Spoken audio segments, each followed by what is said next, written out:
Cell division. During fertilization, a female sex cell fuses with a male sex cell to form a zygote. The zygote is a one-cell structure. The zygote divides to produce a hollow ball of cells called the embryo. The embryo then develops into a fetus. This is when the organs are recognizable. The fetus develops into a baby.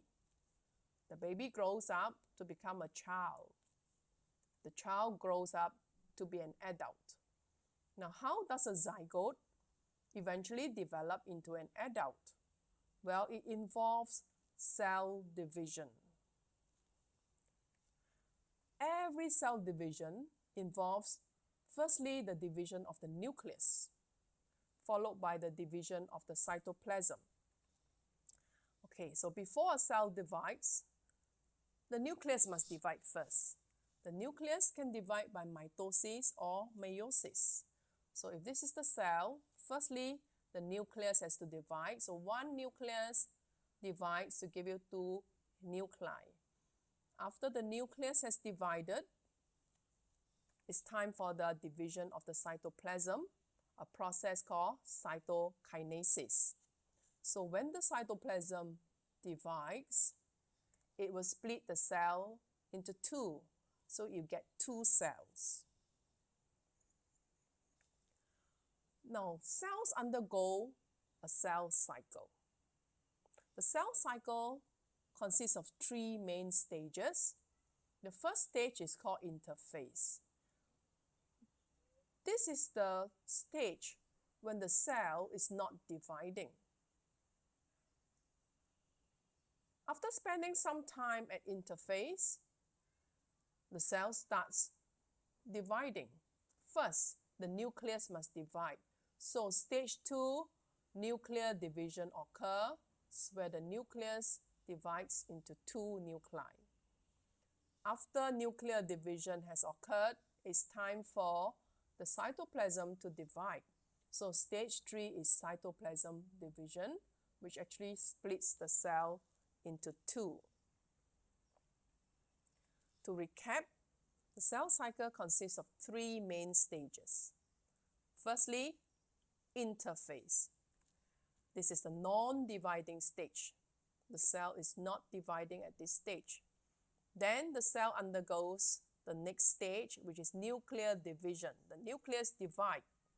It can either divide by mitosis or by meiosis. After the nucleus has divided, the cell goes into the third stage, which is cytoplasm division. The cytoplasm divides to split the cell into two. Cytoplasm division is also called cytokinesis. Let's go into each of these stages in detail. Firstly, interphase. So as you can see from this diagram, much of the time is spent by the cell in interphase. Now, this is actually a resting phase. The cell is not dividing, but cells at interphase carry out metabolic activities such as absorbing nutrients and building up protoplasm. Towards late interphase, the cell gets ready for nuclear division. Now, you would remember that inside the nucleus are DNA materials organized into chromatin threads. So at late interphase, these chromatin threads must double in number. That means the chromatin threads must replicate. Now, during the replication of chromatin threads, each chromatin thread, okay, this is a drawing of a chromatin thread, will make an exact copy of itself. So when this chromatin thread replicates, see this one, this original thread makes an exact copy of itself. Now these two chromatin threads are linked together at the centromere.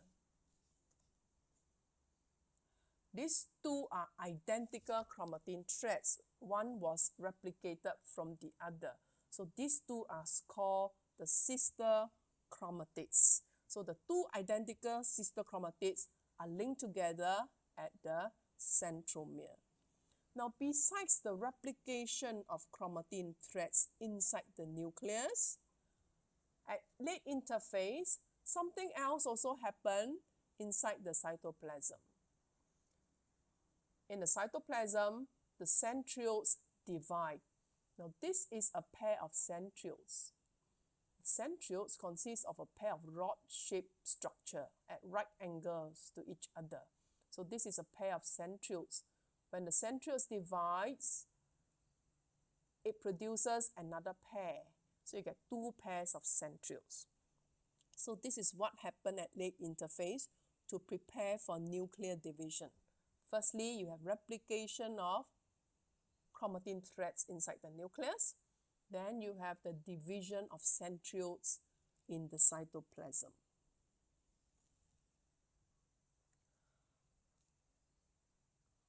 With the division of the centrioles and the replication of chromatin threads, the cell is now ready for the next stage called nuclear division. As I have mentioned earlier, the nucleus can divide by a process called mitosis or by a process called meiosis. Now, mitosis and meiosis actually occurs in different types of cells. All body cells, whether it is a cheek cell, a skin cell, a liver cell, these are all body cells. The nucleus of body cells undergo mitosis. Whereas for cells in the sex organs, like cells in the testes or cells in the ovaries, when they undergo nuclear division, the nucleus divide by a different types of division called meiosis. So mitosis occurs in body cells, meiosis occurs in the sex cells to form, meiosis occurs in the sex organs to form the sex cells or the gametes. So in mitosis, one body cell divides to give you two. Whereas in meiosis, one cell in the sex organ divides to give you 4 gametes. Notice I've written 2n and it's 2n. Now this number refers to the number of chromosomes inside the nucleus of these cells. 2n means that the cell has 2 sets of chromosomes. So every body cell will have 2 sets of chromosomes inside its nucleus. Now after mitosis, the 2 cells that are produced, each of them will still have 2 sets of chromosomes inside the nucleus. Now this is because of replication of chromatin threads, remember? So when the chromatin threads replicate, and then after that they divide into the 2 nuclei that are formed, so you get back 2 sets of chromosomes. However, in meiosis, you start off with a diploid cell, that means a cell with 2 sets of chromosomes. After meiosis, 4 sex cells are produced, and each of them has only 1 set of chromosome, indicated by the letter N. So there's a difference here, right? In mitosis, the cells that are produced are genetically identical. That means the 2 cells that are produced are exactly the same genetically. But in meiosis, when the sex cells are produced, the sex cells are genetically different. We'll see that when we go into meiosis in greater detail. Okay, as I mentioned, in mitosis, the cells that are produced are diploid with 2 sets of chromosomes. In meiosis, the gametes that are produced are haploid. They only ended up with 1 set of chromosomes. Okay, let's summarize what we have learned so far. We learned that cells go through a cell cycle. The cell cycle is divided into 3 main stages. Stage 1 is interphase, the non-dividing stage. Stage 2 is nuclear division. The nucleus start to divide. Stage 3 is the division of the cytoplasm, where the cytoplasm divides. Now at interphase, what happened? It is a non-dividing phase. But at late interphase, 2 things happen, right? The centrioles in the cytoplasm divide, whereas inside the nucleus, the DNA replicates, or we get the replication of chromatin threads. After that, the cell is ready for nuclear division. Nucleus can divide by mitosis or meiosis depending on what cells we are talking about. Mitosis will occur in body cells. Meiosis will occur in the sex organs to produce sex cells. Okay, so we know that mitosis occurs in body cells, meiosis occurs in sex organs. In mitosis, 2 cells are produced and the cells are genetically identical. Meiosis, on the other hand, produce 4 genetically different cells. Mitosis produces 2 cells, and the 2 cells are diploid. That means each cell has 2 sets of chromosomes, 2n. In meiosis, the 4 gametes that are produced are haploid. They only have 1 set of chromosomes. After the nucleus has divided, the cytoplasm will divide and split the cell into 2.